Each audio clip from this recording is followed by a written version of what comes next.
इसमें?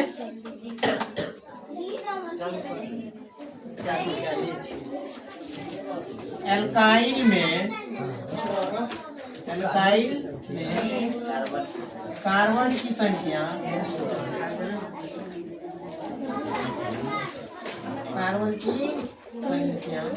3 हो तो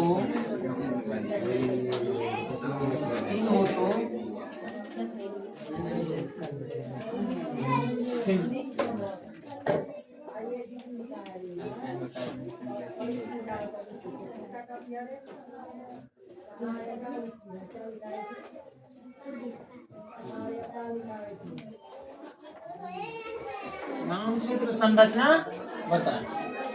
3 कार्बन की संख्या कितना? 3। हाँ बनाओ इसको इस तरह से लिख सकते हैं प्रश्न से। कार्बन की संख्या कितना? 3। तो एन भी कितना हो जाएगा? 3। सूत्र से क्या निकलेगा इसका? CnH2n+1 C3H2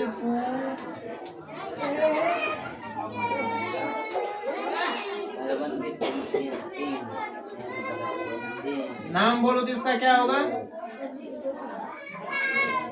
इसका सर C3 है तो कितना होगा? मीट प्रोप न होगा।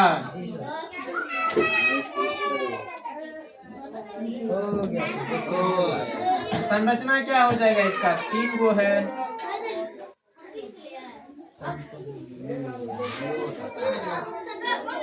इसी एक बॉन्ड के साथ इसका क्या जुड़ जाएगा? Functional group.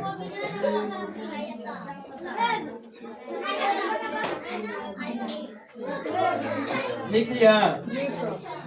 ठीक है स्टार में लिखो।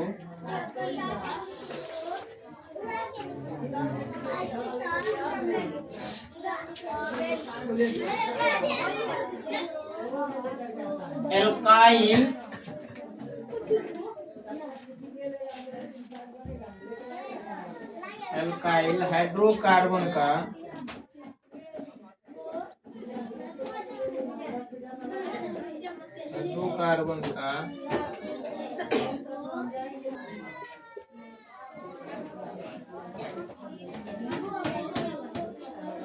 समूह है। एल्काइल हाइड्रोकार्बन का क्या है? एक समूह है। हाइड्रोकार्बन का एक समूह। तीनों इसमें से समाप्त 4 गो हो गया। इसमें पहला क्या था? पहला एल्केन। दूसरा क्या था? एल्कीन। तीसरा क्या था? ALKYN। चौथा क्या था? ALKYN। इस चारों को हम बता दिए ना, चारों समाप्त हो गया। और चारों का सूत्र भी याद रखना होगा। चारों का सूत्र, इसका सूत्र क्या हो जाएगा? CnH2n+2। इसका सूत्र क्या होगा? CnH2n+, कुछ हो जाएगा? कुछ नहीं होगा। इसका CnH2n-2। इसका CnH2n+1। यदि एल्केन के परमाणु से एक हाइड्रोजन परमाणु को हटा देते तो क्या बन जाता? परिणामिक समूह एल्काइल बन जाता है। क्या बन जाता है? एल्काइल। अच्छा, इसमें सबका हम संरचना नाम सूत्र बता दिए हैं। एक को नहीं 10 को बोले बनाने के लिए बन गया है ना।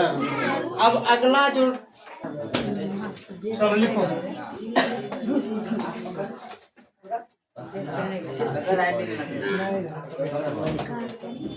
कार्बनिक यौगिक के सूत्र।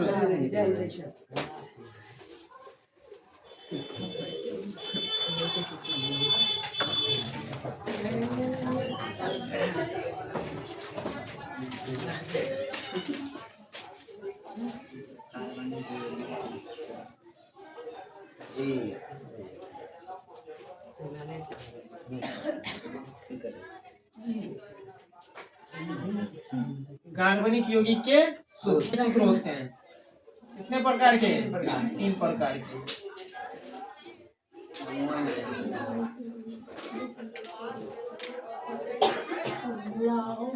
पहला हो जाएगा लुईस इलेक्ट्रॉन बिंदु संरचना।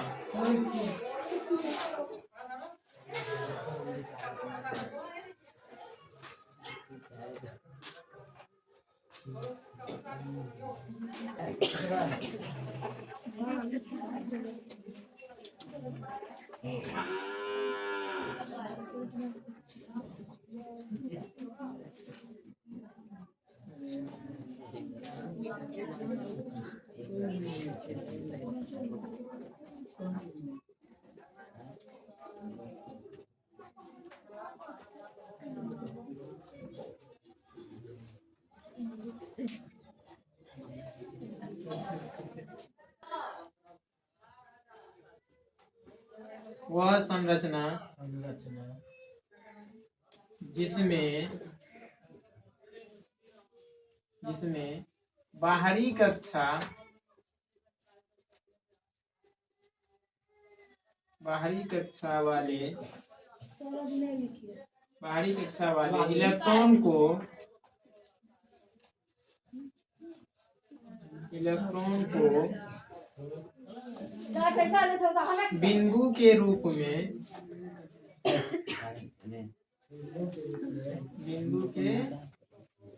इलेक्ट्रॉन को बिंदु के रूप में लिखते हैं, उसे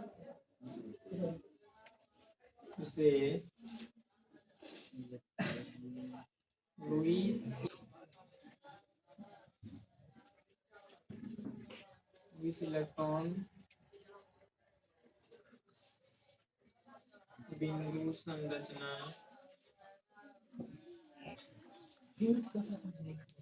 परिभाषा लिखी।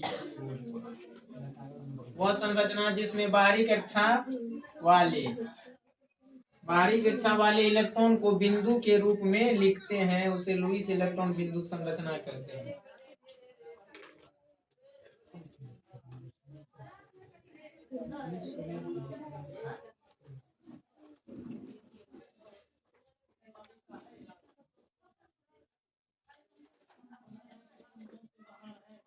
इसमें जो है संयोजी इलेक्ट्रॉन को बिंदु के रूप में लिखते हैं। किसको?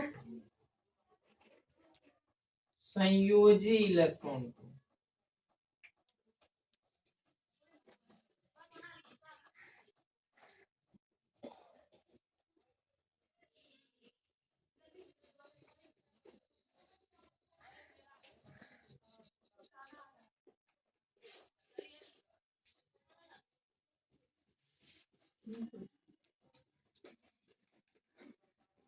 या तो इसको स्टार पॉइंट में लिख सकता है कि लुईस इलेक्ट्रॉन बिंदु संरचना में संयोजी इलेक्ट्रॉन को बिंदु के रूप में लिखते हैं। इसको संयोजी इलेक्ट्रॉन। अब संयोजी इलेक्ट्रॉन मालूम है किसको कहते हैं? मालूम है? किसको मालूम है संयोजी इलेक्ट्रॉन? बोलो लड़की में बोलो के सब बस एक हम लिखते हैं। संयोजी इलेक्ट्रॉन कहते हैं पहले कक्षा क्या गो था? कक्षा क्या गो?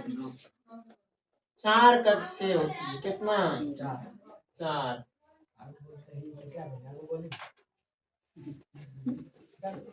पहला SPDF। अगर इसको हम एटम के रूप में लिखेंगे तो पहले क्या है? न्यूट्रॉन प्लस प्रोटॉन परमाणु है। उसके बाद इस तरह से नाभिक के चारों ओर कौन चक्कर लगाएगा? तो इलेक्ट्रॉन। नाभिक के चारों ओर चक्कर इलेक्ट्रॉन, इसी को कहते हैं। तो पहला कक्षा S हो जाएगा, दूसरा कक्षा P हो जाएगा, तीसरा कक्षा D हो जाएगा, चौथा कक्षा क्या हो जाएगा? F हो जाएगा, चौथा कक्षा F हो जाएगा। इस तरह से किसका परमाणु का मॉडल है।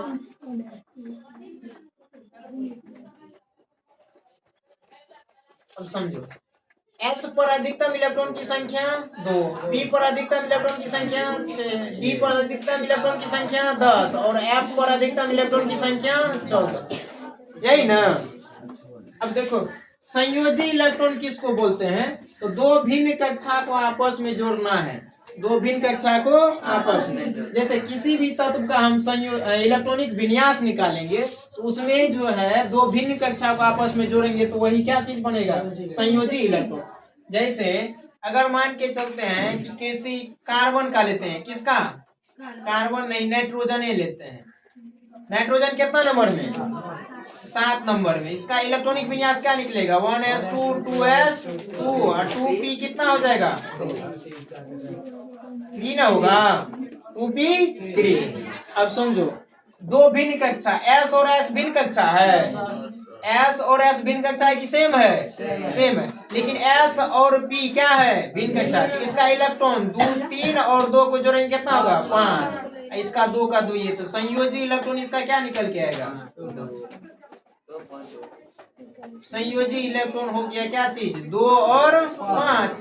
अब इसका हम वैलेंस संयोजकता निकालेंगे तो संयोजकता किस तरह से निकलता है कि अगर किसी भी तत्व के अंतिम सेल में 1 2 3, संयोजकता के लिए क्या था कि अगर किसी भी 1 2 3 अगर 4 रहे तो संयोजकता क्या होगा, वही होगा। अगर 4 से अधिक है, 4 से अधिक है तो किस में से घटाना है, तो 8 में से घटाना है, किस में से, 8 में से। यहाँ 4 से अधिक है तो 8 में से घटाएंगे तो कितना बचेगा, कितना, 3। तो नाइट्रोजन की संयोजकता कितनी, 3।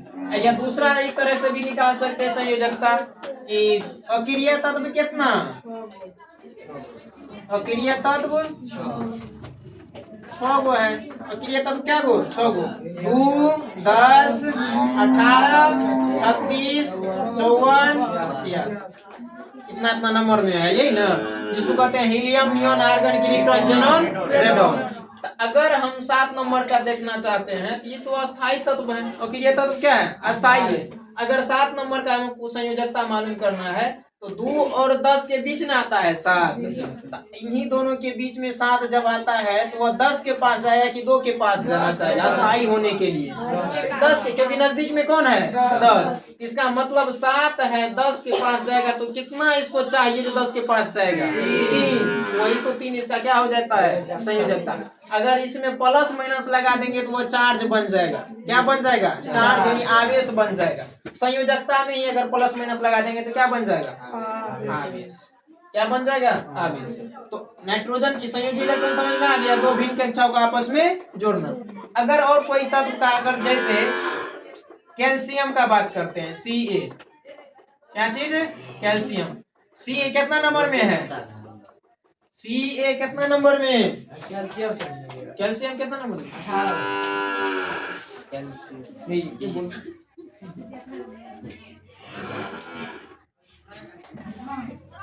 कैल्शियम 20 नंबर में है, कितना नंबर में है, 20 नंबर। अब इसका इलेक्ट्रॉनिक विन्यास क्या आएगा, 1s2 2s 2p 6 3s 2 3p 6 और 4s 2 4s 2। तो 10 2 12 12 6 18 18 2 20। अब देखो यहाँ से संयोजी इलेक्ट्रॉन 6 2 8, फिर 6 2 8, ये 2 का 2, ये 2 का 2। तो इसका संयोजी इलेक्ट्रॉन क्या आ गया, संयोजी इलेक्ट्रॉन 2 8 8 2। किताब में इसी को इलेक्ट्रॉनिक विन्यास कहा जाता है। संयोजी इलेक्ट्रॉन को क्या कहा जाता है, हम इस तरह से निकालते हैं ताकि इसको भी समझ में आ जाए। तो 2 8 8 और 2, अगर इसका वैलेंस हमको मालूम करना है तो अभी क्या बोले हैं कि संयोजकता के लिए क्या बोलना है कि अगर किसी भी बाह्य सेल में 1 2 3 4 रहे तो संयोजकता वही, अगर 4 से अधिक है तो 8 में से, क्या ये 4 से अधिक है 2, तो इसका संयोजकता कितना हो जाएगा, 2।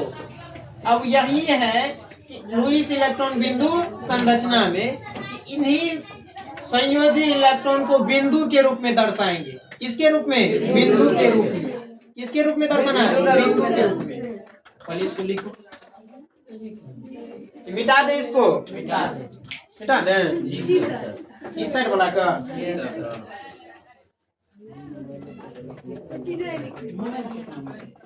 अब जैसे CH4 का बनाना है हमको लुईस इलेक्ट्रॉन बिंदु संरचना, किसका बनाना है?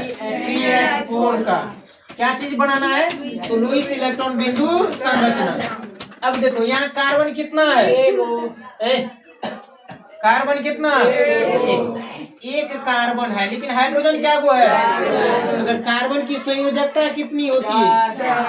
तो कार्बन की संयोजकता 4। अब 4 कैसे आया संयोजकता इसका कार्बन का? तो 1s, कार्बन 6 नंबर में तो 1s2, 2s, 2 और 2p 2 ना होगा, तो 2 2 4 2।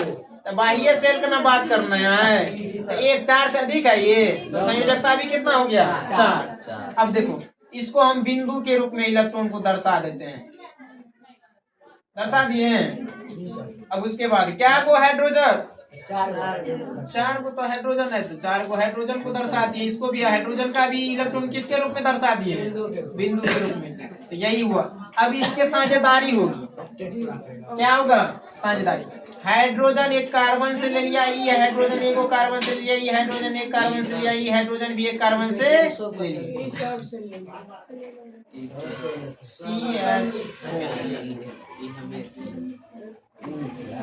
हो गया। अब देखो अपना ऑक्टेट पूरा करने के लिए हाइड्रोजन तो किससे ले लिया है? कार्बन से। लेकिन अब कार्बन भी तो चाहेगा अपना ऑक्टेट पूरा करने के लिए। कोई भी तत्व चाह रहा है कि हमारे अंतिम सेल में कितना इलेक्ट्रॉन हो? तो 8 हो। कितना हो? 8। अब एक सिर्फ किसको, मतलब हाइड्रोजन को छोड़ करके, हाइड्रोजन के बगले में कौन है? हीलियम। ये भी तो अस्थाई है क्रिया में, इसीलिए। अब जैसे इस कार्बन का 4 है, तो चारों तो हाइड्रोजन ले लिया, लेकिन 4 तो पहले से था ना, अब और 4 को ये हाइड्रोजन से ले लेगा, तो क्या बन जाएगा इसका? इसी को कहते हैं लुईस इलेक्ट्रॉन बिंदु संरचना। यानी हम इलेक्ट्रॉन को बिंदु के रूप में अगर दर्शाते हैं तो उसी को क्या कहेंगे? लुईस इलेक्ट्रॉन बिंदु संरचना। इस क्या कहेंगे? लुईस इलेक्ट्रॉन बिंदु संरचना। इलेक्ट्रॉन को किसके रूप में दर्शाए हैं? बिंदु के रूप में। अगर इसका संरचना में सिर्फ इसी बिंदु को मिला देंगे, संरचना में सिर्फ इसी बिंदु को मिला देंगे, तो वह संरचना सूत्र का निर्माण हो जाएगा। इसका निर्माण हो जाएगा संरचना सूत्र का। जैसे इसको आप मिला दे, इस तरह से बना सकते हैं इसको। तो एक बॉन्ड के रूप में देखना है तो कितना इलेक्ट्रॉन भागीदारी होती है? एक बॉन्ड। ये सिंगल बॉन्ड में कितना इलेक्ट्रॉन भागीदारी हो रहा है? नहीं है। यहाँ मान के चलिए इसके बीच में ये इसका इलेक्ट्रॉन है, कोई इसका इलेक्ट्रॉन, दोनों को मिलाएंगे तो क्या कोई इलेक्ट्रॉन? हमेशा याद रखना, एगो बॉन्ड है तो एगो कार्बन का इलेक्ट्रॉन है, एगो किसका है? हाइड्रोजन का इलेक्ट्रॉन। कोई दिक्कत इसमें? इस तरह से होमवर्क के रूप में तुम लोग बिंदु के रूप में दर्शा के लाना है। हम लिख देते हैं 1 नंबर में C2H6 2 हो गया, C3। इसी को लुईस इलेक्ट्रॉन बिंदु संरचना में दर्शा के लाना है। लोगों को, हाँ दुइये को इस तरह से बनाना है। समझ में आया? इस तरह से चलिए एक चेक करें, इस तरह से बनाना है, बन जाएगा। हमेशा याद रखना, कार्बन भी अपना ऑक्टेट पूरा करे, हाइड्रोजन भी क्या करे? अपना ऑक्टेट पूरा करे। यहाँ 2 कार्बन है तो दोनों कार्बन के बीच में भी साझेदारी होनी चाहिए।